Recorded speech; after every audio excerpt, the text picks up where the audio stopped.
Hello friends, welcome to civil service paradise. चलिए आज की क्लास शुरू करते हैं। आज की क्लास शुरू करने से पहले कुछ मैं अपने बारे में आपको बता दूं। मेरा नाम अनुपम राठौर है और मैंने बीटेक किया है सीएस से।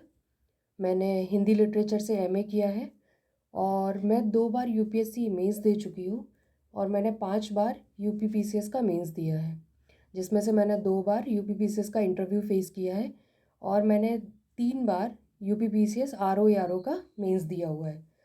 तो आप लोग मेरे बारे में तो जान ही गए। अब चलिए आज की क्लास शुरू करते हैं। चलिए आज हम करेंगे उत्तर भारत का मैदान। आप लोग देख चुके हैं कि लास्ट क्लास में हमने क्या क्या कर लिया है। हिमालय पर्वत कर लिया है, प्रायद्वीपीय पठार कर लिया है, दक्षिण के सारी पर्वत श्रेणियाँ जो हैं वो कर ली हैं, नॉर्थ ईस्ट के हमने देख लिए हैं। अब हम करेंगे उत्तर भारत का मैदान। तो उत्तर भारत के मैदान में चलिए शुरुआत करते हैं। क्या क्या है, पहले हम देखते हैं कि इसका क्षेत्रफल जो है वो कितना है। 7 लाख वर्ग किलोमीटर है।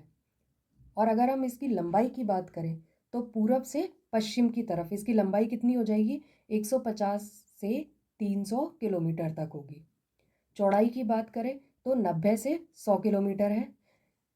अधिकांश भाग जो है उत्तर भारत के मैदान का वो किससे बना हुआ है, जलोढ़ मिट्टी से बना हुआ है। और जलोढ़ की मोटाई कितनी पाई जाती है, अधिकांश भागों में इस क्षेत्र में 200 मीटर तक पाई जाती है। अब देखते हैं हम कि उच्चावाच की दृष्टि से जो उत्तर भारत का मैदान है वो उत्तर से दक्षिण, इसका विभाजन क्या है और ये विभाजन किस क्रम में है, उत्तर से दक्षिण के क्रम में है। चलिए देखते हैं। पहला आ जाएगा भाबर प्रदेश, दूसरा हो जाएगा तराई क्षेत्र, तीसरा होगा कांप प्रदेश। और कांप में 2 भाग आते हैं, एक बांगर का होता है और एक खादर का होता है। इसके अलावा और क्या क्या आते हैं, रेह होता है, बूढ़ आ जाता है इसी में, शंकु और अंतः शंकु पाए जाते हैं मैदान में ही, और डेल्टा क्षेत्र। ठीक है, अब हम इनके बारे में एक एक करके पढ़ेंगे कि ये एक्चुअली होते क्या हैं। सबसे पहले देखते हैं हम भाबर प्रदेश। भाबर प्रदेश की अगर हम बात करें तो ये क्या है, जस्ट शिवालिक के गिरिपाद प्रदेश में। ये कहाँ से, ये रही सिंधु नदी और यहाँ पर आ जाएगी तिस्ता नदी, इसके बीच में पाए जाते हैं। इसे शिवालिक का जलोढ़ पंख, इसे हम क्या कहते हैं, शिवालिक का जलोढ़ पंख की उपमा प्रदान की जाती है। जो भाबर प्रदेश होता है यहाँ पर क्या होता है कि जो छोटी छोटी नदियाँ होती हैं वो भूमिगत हो जाती हैं और अदृश्य हो जाती हैं। और ये क्षेत्र जो है वो कंकड़ वंकड़ से बना होता है। नदियाँ जो मोटे बड़े कंकड़ लेके आती हैं वो यहाँ पर जमाव कर देती हैं उनका। इसकी वजह से क्या होता है, जो जल होता है वो इन कंकड़ों के नीचे से बहना शुरू कर देता है और यही रीज़न है कि यहाँ पर नदियाँ अदृश्य हो जाती हैं। अब जब कंकड़ पत्थर होंगे तो ये क्या होगा, कृषि के लिए अनुपयोगी होगा। और यहाँ पर केवल बड़ी नदियों का जल ही जो होता है वो धरातल पर प्रवाहित होता हुआ दिखाई देता है, क्योंकि तो छोटी नदियाँ होंगी, कम जल होगा, वो इन कंकड़ पत्थरों के नीचे से प्रवाहित होने लगेंगी। बड़ी नदियाँ होंगी उनका जल जो है वो थोड़ा बहुत ऊपर दिखाई देगा। इसके बाद आता है सेकंड, तराई प्रदेश। तराई प्रदेश क्या होता है, तराई प्रदेश जैसे ये रहा पर्वत और ये आ जाएगा भावर प्रदेश आपका। भावर के बाद क्या होगा, तराई प्रदेश हो जाएगा। ठीक है, और इसके बाद आता है बांगर प्रदेश, फिर आता है आपका खादर प्रदेश। ठीक है, तो ये आप समझ लीजिए, एक रफली डायग्राम बना लीजिए ताकि दिमाग में सेट रहे। ये भाबर के दक्षिण में उसके समांतर यह प्रदेश कितना, 15 से 30 किलोमीटर की चौड़ाई में पाया जाता है। भाबर प्रदेश में धरातल के नीचे जो नदियाँ नीचे बहने लगी थी उनका जल क्या होता है, यहाँ पर धरातल पर ऊपर आ जाता है। यह निम्न समतल मैदान है जहाँ नदियों का पानी इधर उधर फैलकर दलदली क्षेत्रों का निर्माण कर देता है। अब जब नदियों का जल ऊपर आएगा तो ऐसा तो है नहीं कि एक ही पॉइंट से निकला और एक धारा में बहने लगा, अलग अलग जगह से निकलेगा तो वो क्या होता है, उस क्षेत्र में चारों तरफ फैल जाता है, जिसकी वजह से यहाँ पर क्या होता है, दलदली क्षेत्र का निर्माण हो जाता है। यहाँ नदियों का कोई निश्चित मार्ग नहीं होता है। अब जल जब फैलेगा तो किसी निश्चित मार्ग में तो बहेगा नहीं। ठीक है, यानी कि नदियाँ जो हैं वो अनिश्चित मार्ग में यहाँ पर प्रवाहित होती हैं। नेक्स्ट आता है आपका कांप प्रदेश। कांप प्रदेश को एलुवियल रीजन भी कहते हैं। ये बेसिकली क्या होता है, जलोढ़ मिट्टी की देन होती है। यहाँ पर जो जलोढ़ मिट्टी है वो लगातार निक्षेपित होती रहती है और इसका कांप प्रदेश बन जाता है।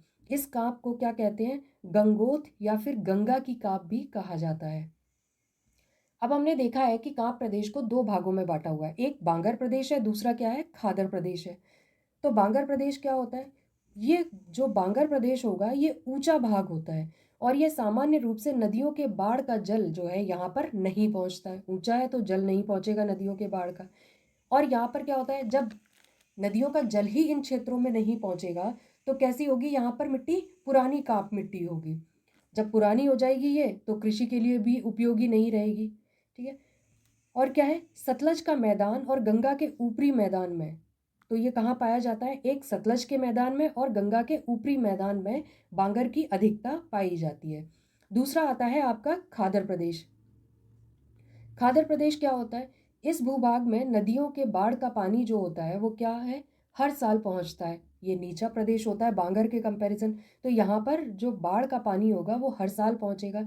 जब बाढ़ का पानी हर साल पहुंचेगा तो ये मिट्टी क्या होगी, नवीन जलोढ़ होगी। और नवीन जलोढ़ जो होती है वो ज़्यादा उपजाऊ होती है, इसीलिए ये कृषि के लिए अधिक उपयोगी होगी।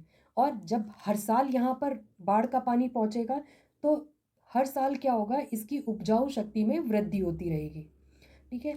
इस प्रदेश को क्या कहते हैं, बाढ़ के मैदान या फिर कछारी प्रदेश भी कहते हैं।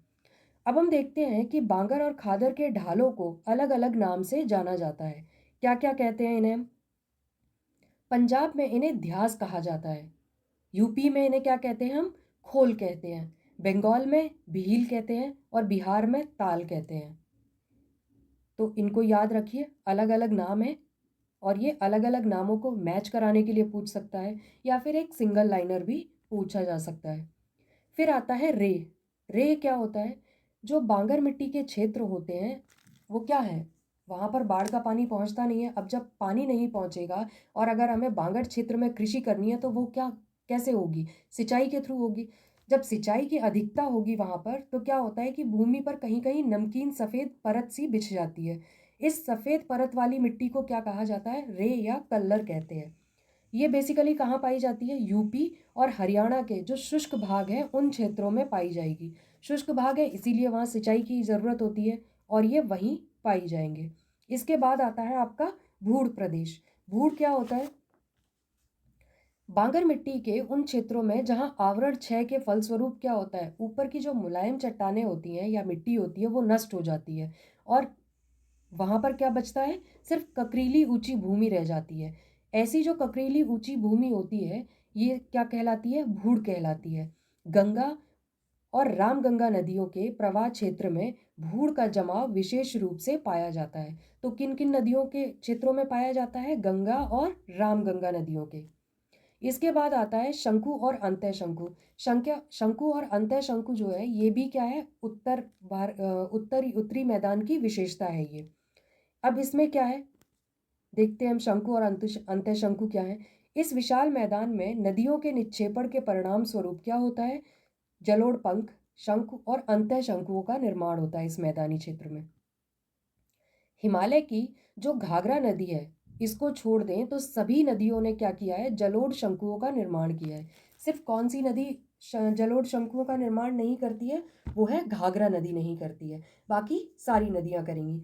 हिमालय की अधिकांश नदियों ने सामान्य शंकु बनाए हैं, जबकि रावी और व्यास और महानंदा और तिस्ता नदियों ने क्या किया है, मिश्रित शंकुओं का निर्माण किया है। और आगे देखते हैं आप, उत्तरी बिहार में गंडक व कोसी, झारखंड में कौन सी, महानदी व तिस्ता नदियों ने बड़े पैमाने पर शंकुओं का निर्माण किया है। तो ये हो गए हमारे शंकु और अंतः शंकु। अब इसके बाद हम देख लेते हैं कि जो भारत के मैदान का प्रादेशिक विभाजन है वो कैसा है, इसको एक डायग्राम में देख लेंगे हम। क्या आ जाएगा, जो पहला होगा ये क्या है, राजस्थान का मैदान है। ये कौन सा है, राजस्थान का मैदान है। ये कौन सा है, पंजाब का मैदान है। ये आ जाएगा क्या, ऊपरी गंगा का मैदान। यहाँ पर होगा मध्य गंगा का मैदान। और ये वाला आ जाएगा 5वें नंबर पे, कौन सा होगा ये, निम्न गंगा का मैदान। और छठा हो जाएगा असम का मैदान। ठीक है, तो इनके नाम याद रखिए और इसी क्रम में है। अब देखते हैं एरिया वाइज। पहला जो राजस्थान का मैदान है वो तो नाम से ही पता है आपको, राजस्थान होगा। पंजाब का मैदान पंजाब हरियाणा वाला क्षेत्र हो जाएगा। ऊपरी गंगा का मैदान, ऊपरी गंगा का मैदान जो है वो पश्चिमी यूपी में है। दूसरा क्या है, मध्य गंगा का मैदान, ये पूर्वी यूपी और बिहार में। ठीक है, इसके बाद आता है निम्न गंगा का मैदान। निम्न गंगा का मैदान कहाँ हो जाएगा आपका, वेस्ट बंगाल में। और छठा क्या है, असम का मैदान। असम का मैदान आपको पता ही है, नॉर्थ ईस्ट में ही आ जाएगा। तो ये हो गया प्रादेशिक विभाजन। अब देखते हैं हम कि उत्तरी जो मैदान है इसकी ढाल प्रवणता कितनी है। 13 से 25 सेंटीमीटर पर किलोमीटर है इसकी ढाल प्रवणता। अब हम देखेंगे कि कुछ द्वीप समूह है या द्वीप है वो किस किस तरफ है, मतलब पश्चिमी तरफ पड़ते हैं भारत के या फिर पूर्वी तरफ, यानी कि बंगाल की खाड़ी में है या फिर अरब सागर के हैं। तो अब हम देखेंगे कि बंगाल की खाड़ी में कौन कौन से द्वीप हैं। न्यूमोर द्वीप बंगाल की खाड़ी में है, गंगा सागर द्वीप बंगाल की खाड़ी में है, श्रीहरिकोटा ये भी बंगाल की खाड़ी में है, पावन द्वीप बंगाल की खाड़ी में ही है, बैरन द्वीप बंगाल की खाड़ी में ही है। नेक्स्ट आता है, अगर हम बात करें अरब सागर के द्वीपों की, तो गांधेर होगा, एलिफेंटा होगा, मिनिकॉय होगा और वेलिंगटन हो जाएगा। ये तो हो गए छोटे छोटे द्वीपों की बात। अब हम देखेंगे कि तटीय मैदान। तटीय मैदान हमारे पास दो होंगे, कौन कौन से, एक पश्चिमी तटीय मैदान और एक पूर्वी तटीय मैदान। तो पहले तो बात करते हैं कि तटीय मैदान होते क्या हैं। तटीय मैदानों का जो निर्माण होता है वो किससे होता है, एक तो सागरीय तरंगों से होता है। दूसरा क्या है, सागरीय तरंगें जो निक्षेपण या फिर अपरदन करती हैं उनकी वजह से होगा। दूसरा रीज़न क्या होगा, जो पठारी नदियाँ अवसाद जमाव करेंगी उनकी वजह से होगा ये तटीय मैदान का निर्माण।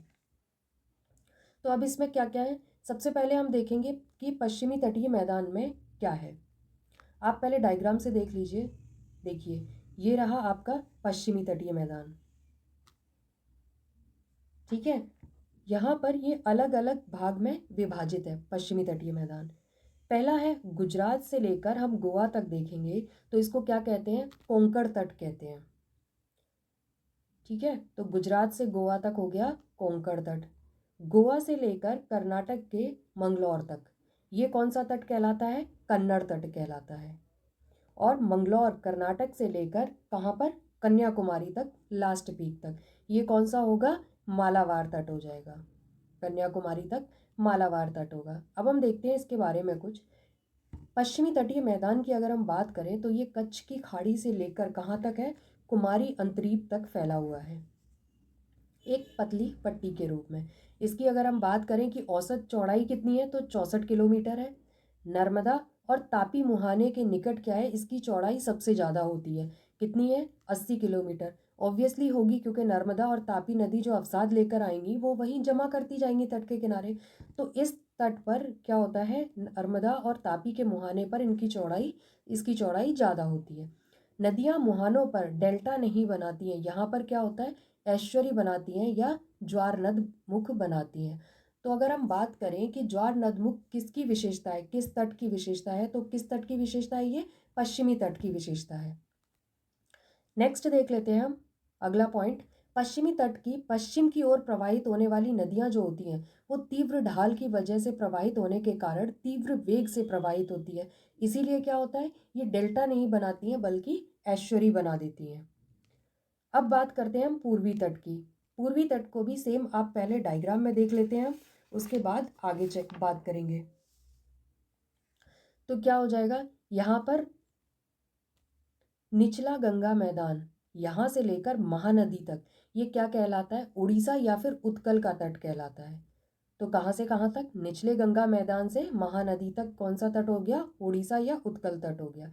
महानदी से लेकर कृष्णा नदी तक ये उत्तरी सरकार हो गई। ठीक है, अब कृष्णा नदी से आगे कावेरी तक, कृष्णा से कावेरी तक ये कोरोमंडल तट आ जाएगा। चलिए अब देखते हैं पूर्वी तटीय मैदान की क्या क्या विशेषताएं हैं। गंगा के मुहाने से दक्षिण में कन्याकुमारी तक कौन सा तट है? पूर्वी तटीय मैदान कहलाता है। चेन्नई तट से क्या होता है कि भारत का औसत समुद्री तल नापा जाता है। तो अगर ये सवाल पूछा जाता है कि भारत का औसत समुद्री तल किस तट से नापा जाता है, तो किस तट से नापा जाता है? चेन्नई तट से नापा जाता है। अब बात करते हैं हम कि पूर्वी तट जो है वो कम कटा फटा है। इस कारण से क्या है कि पूर्वी तट पर प्राकृतिक बंदरगाहों की संख्या कम है। नेक्स्ट एक इम्पॉर्टेंट पॉइंट देख लीजिए कि पूर्वी और पश्चिमी तटवर्ती मैदान जो है वो तमिलनाडु राज्य के नागरकोइल व कन्याकुमारी कटक द्वारा अलग किए जाते हैं। तो ये पश्चिमी और पूर्वी तट जो है वो किससे अलग किए जाते हैं? नागरकोइल या फिर कन्याकुमारी कटक द्वारा अलग किए गए हैं। अब हम देखते हैं द्वीप समूह।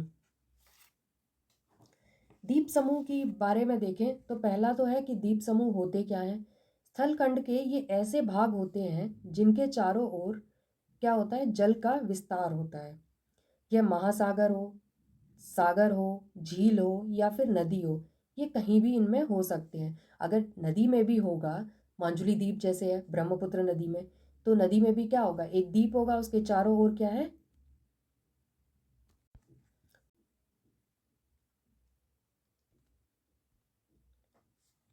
तो नदी में भी अगर होगा तो क्या है? उसके चारों ओर जल होगा। तो द्वीप की परिभाषा ही क्या है? कि ऐसे स्थलखंड जिनके चारों ओर क्या हो? जल हो। अरब सागर ये द्वीप जो है वो प्राचीन भूमंडल के अवशिष्ट भाग हैं और किससे निर्मित है? प्रवाल भित्ति द्वारा निर्मित है। अब हम देखेंगे सबसे बड़े द्वीप हम कौन से हैं। एक तो अंडमान निकोबार द्वीप समूह पढ़ेंगे और दूसरा लक्षद्वीप के बारे में पढ़ेंगे। तो पहले आ जाते हैं लक्षद्वीप के बारे में पढ़ते हैं। आप देखिए धीरे धीरे आप अपना एक रफली डायग्राम बना लीजिए। लक्षद्वीप है, सबसे पहले आएगा यहाँ पर बित्रा। बित्रा हो गया, फिर आ जाएगा अमीनी द्वीप, फिर है अगाती द्वीप, फिर आ जाता है एंड्रोट।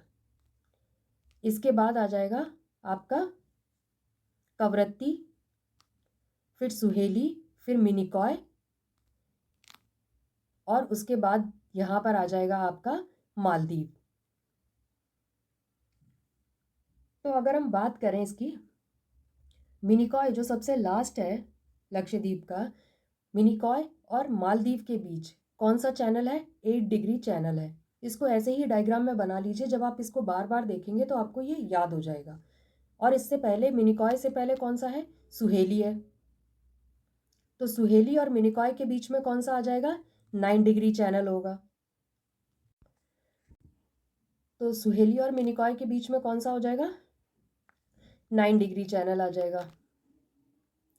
अब हम बढ़ेंगे इसके ऊपर, यहां पर आ जाएगा कवरत्ती। सुहेली के जस्ट ऊपर कौन सा होगा? कवरत्ती हो जाएगा। कवरत्ती क्या है? राजधानी है लक्षद्वीप की। इससे पहले क्या आ जाएगा? एंड्रोट होगा। एंड्रोट जो है वो सबसे बड़ा द्वीप है लक्षद्वीप का। एंड्रोट से पहले कौन सा है? अगाती है। अगाती से पहले कौन सा है? अमीनी द्वीप है। और अमीनी द्वीप से पहले कौन सा आ जाएगा? बित्रा हो जाएगा। जो बित्रा है वो सबसे छोटा है। बित्रा कौन सा है? सबसे छोटा है। और एंड्रोट सबसे बड़ा है लक्षद्वीप का। अब हम लक्षद्वीप की बात करें तो ये एक तो प्रवाल द्वीप का उदाहरण है। किसका है?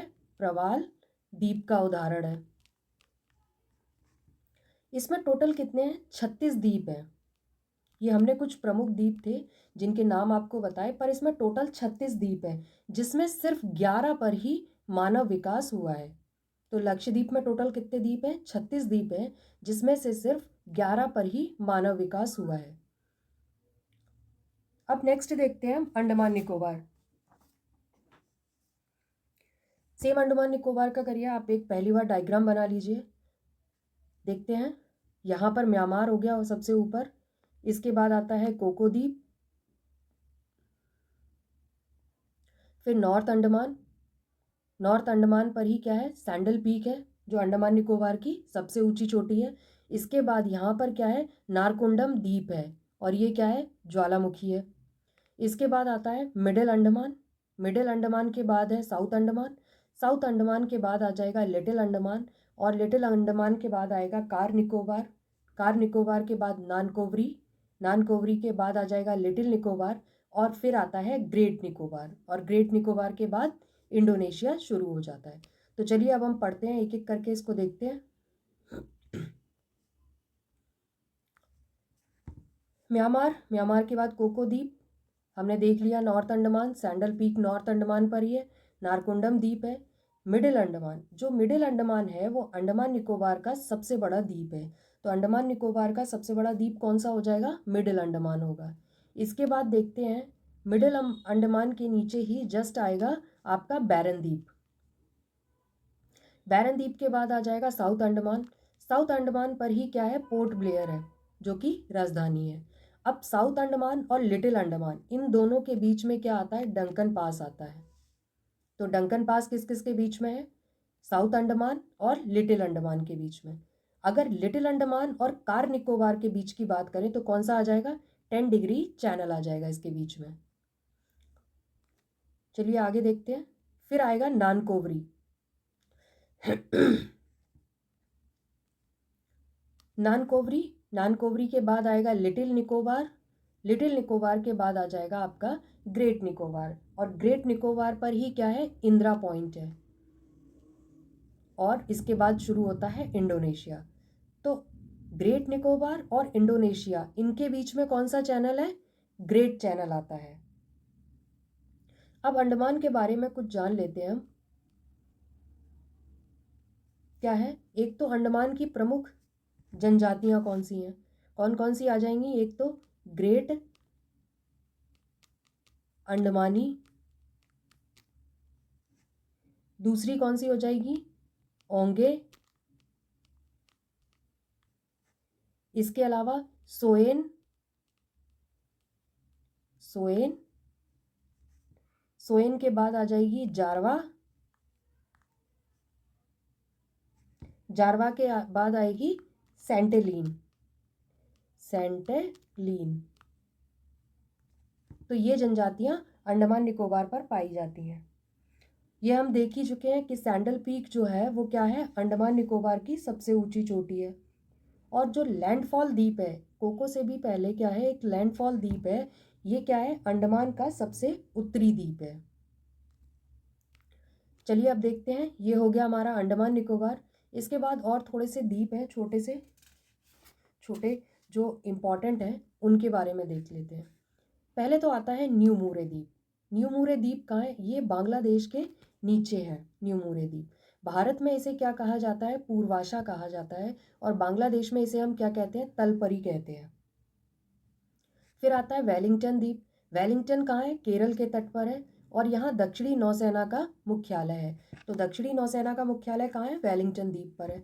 दूसरा है थुम्बा। थुम्बा भी कहाँ है, केरल में है, और ये थुम्बा क्या है, हम जानते ही हैं कि रॉकेट प्रक्षेपण केंद्र है। नदी द्वीप की बात करें तो नदी द्वीप एक ही है, नदी द्वीप। सबसे बड़ा नदी द्वीप कौन सा है, माजुली नदी द्वीप है, जो किसमें है, ब्रह्मपुत्र नदी में है, और कहाँ पर है, असम में है। इसके बाद देखते हैं कुछ छोटे छोटे द्वीप हैं, कौन कौन से हैं। चलिए अब हम देखेंगे कि खंबात की खाड़ी में कौन सा है। तो ड्यू द्वीप जो है वो कहाँ है, खंबात की खाड़ी में है। काठियावाड़ तट पर अगर बात करें तो कौन सा आ जाएगा, काठियावाड़ तट पर पिराम और भाईसाला। कच्छ तट पर कौन सा होगा, दीव होगा, वेदा होगा, नोरा होगा, और कारुम्भर होगा। मुंबई के समीप कौन कौन से होंगे, बुच्चर होगा, एलिफेंटा होगा, सॉल्सेट होगा, और वसीन होगा। गोवा तट पर अंजी द्वीप हो जाएगा। मंगलौर तट पर दो हैं, भाटकल और पिजनकॉक। कोच्चि तट पर वाइपिन है। मन्नार की खाड़ी में कौन कौन से हैं, पंबन और क्रोकोडाइल। पुलिकट झील श्रीहरिकोटा, ये आंध्र प्रदेश में है, पुलिकट झील में। चिल्का झील के पास कौन सा है, पारीकुंड है। और बात करें हम महानदी और ब्राह्मणी के मुहाने पर तो कौन कौन से हैं, एक तो शॉर्ट है और एक व्हीलर है। अगर हम देखें कि विश्व का सबसे बड़ा द्वीप कौन सा है तो कौन सा हो जाएगा, वो बनावल द्वीप होगा, और ये कहाँ है, ब्राज़ील में है, और किस नदी पर है, अरागुआइया नदी पर स्थित है ये। तो ये हो गई आज की क्लास।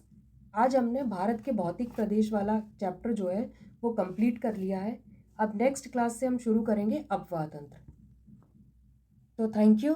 और प्लीज़ लाइक और सब्सक्राइब करिएगा ताकि मेरा मोटिवेशन बना रहे। Thank you very much.